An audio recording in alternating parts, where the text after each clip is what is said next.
মায়ের পেট থেকে মানুষ ভূমিষ্ঠ হয়ে আসে যেরকম নিষ্পাপ হয়ে, সেরকম নিষ্পাপ হয়ে যাবে মানুষ 3টি আমল করলে। নবী আলাইহিস সালামের 3 হাদিসে এই 3টি আমলের কথা বর্ণিত হয়েছে। সহিহ মুসলিমের এক হাদিসে আসছে, নবী আলাইহিস সালাম বলেছেন, মান হাজ্জা ফালাম ইয়ারফুস ওয়া লাম ইয়াফসুক রাজাআ কায়াউমিন ওয়ালাদাতহু উম্মু। যে ব্যক্তি হজ করলো আর হজ করতে গিয়ে নারীঘটিত বা সেক্সুয়াল কোনো অপরাধে অন্যায় জড়ালো না, নিজের লজ্জাস্থানকে হেফাজত করলো আর অন্য সাধারণ কোনো গুনাহ অপরাধও করলো না, এই ব্যক্তি হজ করে যখন আসবে সে মায়ের পেট থেকে ভূমিষ্ঠ হয়ে যেরকম একটা শিশু নিষ্পাপ অবস্থায় আসে ওইরকম নিষ্পাপ হয়ে আসবে।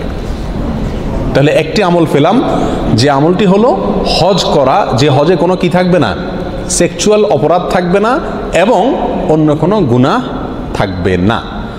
দ্বিতীয় আমল হলো, নবী আলাইহিস সালাম বলেছেন, এটিও সহিহ মুসলিমের ভিতরে আসছে, আন তাওয়াদ্দা কামা আমার আল্লাহ, যে ব্যক্তি ওযু করলো ঠিক সেভাবে যেভাবে আল্লাহ সুবহানাহু ওয়া তাআলা নির্দেশ করেছেন, অর্থাৎ যথাযথভাবে ওযুর প্রত্যেকটা কাজকে সঠিকভাবে করে পিওরভাবে একেবারে সুন্নাহসম্মত উপায়ে ওযু করলো।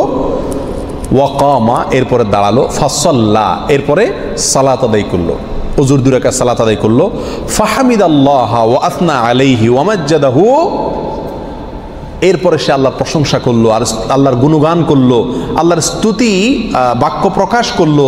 আল্লাহ তাকে অনেক নিয়ামত দিয়েছেন, এই যে সালাত, এই যে ওযু, এই যে ইসলাম, নিয়ামত দিয়েছেন আল্লাহ তাআলা। এই জন্য আল্লাহর কাছে একবারে অন্তরের গভীর থেকে আল্লাহর প্রতি প্রশংসা প্রকাশ করলো, আলহামদুলিল্লাহ বললো, আল্লাহর স্তুতি এবং গুণগান সে প্রকাশ করলো।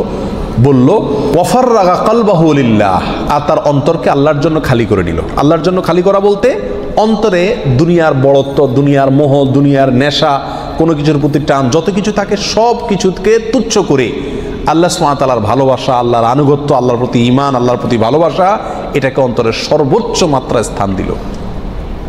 এই কাজগুলো যে ব্যক্তি করলো, নবী আলাইহিস সালাম বলেছেন, এই ব্যক্তিও রাজাআ কায়াউমিন ওয়ালাদাতহু উম্মু, মায়ের পেট থেকে ভূমিষ্ঠ হয়ে আসা শিশুর মতো নিষ্পাপ হয়ে যাবে।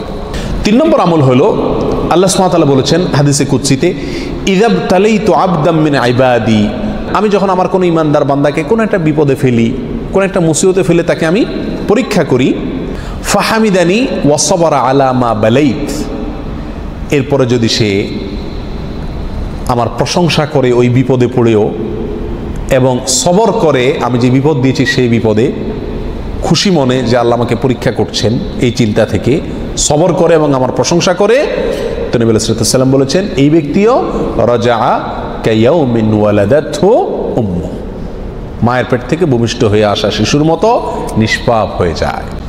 তৃতীয় হাদিসটি মুসনাদ আহমদে বর্ণিত হয়েছে আর প্রথম 2টি হাদিস সহিহ মুসলিমে বর্ণিত হয়েছে। আল্লাহ তাআলা আমাদের সবাইকে আমলগুলো যথাযথভাবে করার তৌফিক দান করুন।